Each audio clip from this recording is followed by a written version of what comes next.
Greetings. I had intended to make my first public political YouTube video about why I vote Democratic, as it seems to me that some people might not understand why anyone would vote Democratic or would be a flaming liberal, as I am.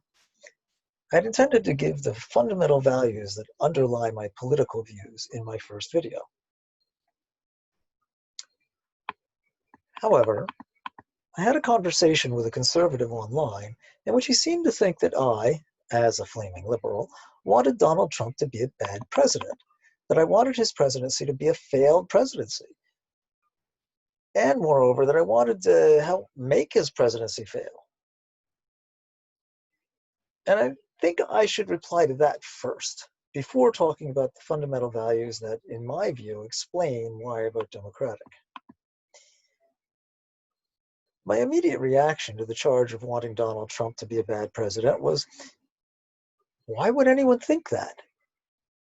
I am, metaphorically speaking, a citizen of the world, and I am, literally and legally speaking, a citizen of the United States.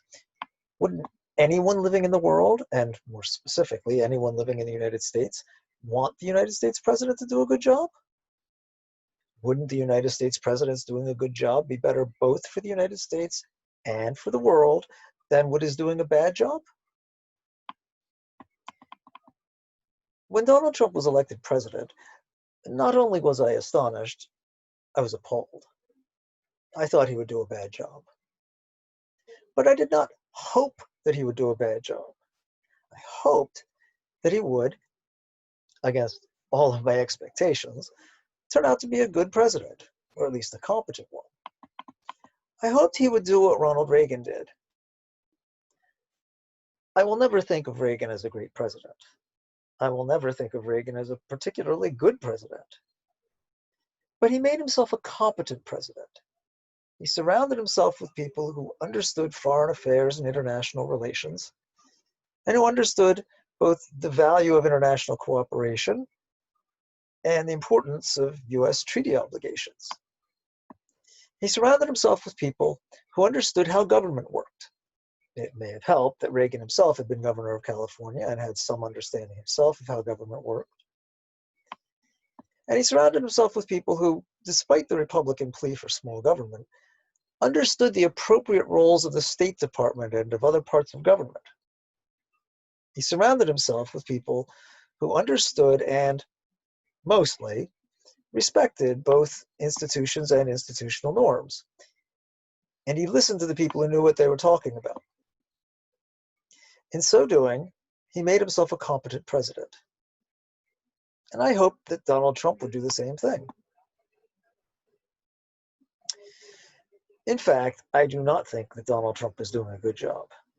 I think he's doing a terrible job, almost the worst imaginable. Although at least he doesn't seem to have a penchant for needlessly getting us into war.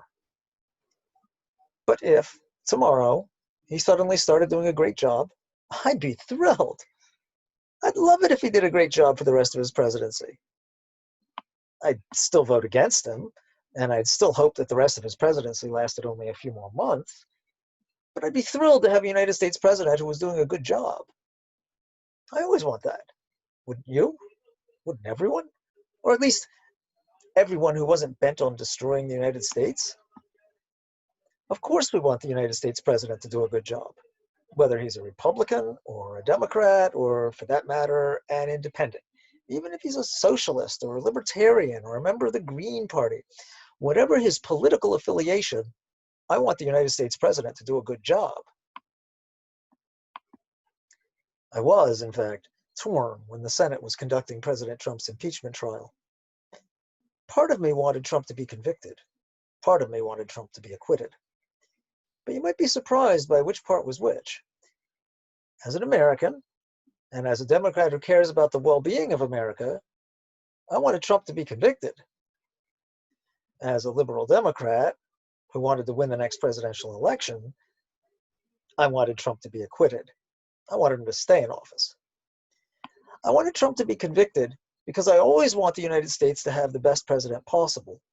And although I would never be happy with a Mike Pence presidency, I thought he would probably be a competent president. certainly better than Donald Trump. And, of course, I agreed with Republican Senator Lamar Alexander that Trump was guilty of the charges against him, although I disagreed with Alexander that they did not rise to the level of impeachable offenses. However, unlike most other people at the time, I thought that Trump would be easier to beat in the fall than would be Mike Pence. The reason was that a lot of things had to go right for Trump to win in 2016, or wrong from my perspective. And one of those was that a fair number of moderates and independents had to go into the voting booth and say to themselves, let's give this guy a chance. Let's give this guy 4 years. I didn't think, and I don't think, that very many of them will, having seen a Trump presidency now, say to themselves, let's give this guy another 4 years. On the other hand, had Pence taken over the presidency, then soon, certainly within a month or two, people would have noticed that the lunacy was gone. The barrage of mad and insulting tweets? No more. The torrent of lies on matters consequential and inconsequential flowing from the White House daily stopped. And with the cessation of the lunacy, Mike Pence would have looked pretty good. It's a low standard, but he would have looked good after Trump. He would have looked positively presidential. And some moderates and independents might well have gone into the voting booth and said to themselves, this guy looks pretty good. Let's give him a chance. Let's give him 4 years. So I thought Donald Trump would be easier to beat. And for that reason, the part of me that wanted to win the next election wanted Trump acquitted. But, of course, being an American, Trump's being a Democrat, and being a liberal Democrat who cares about the well-being of America, Trump's being a liberal Democrat who wants to win the next election. So ultimately, I wanted Trump to be convicted. Regrettably, that did not happen.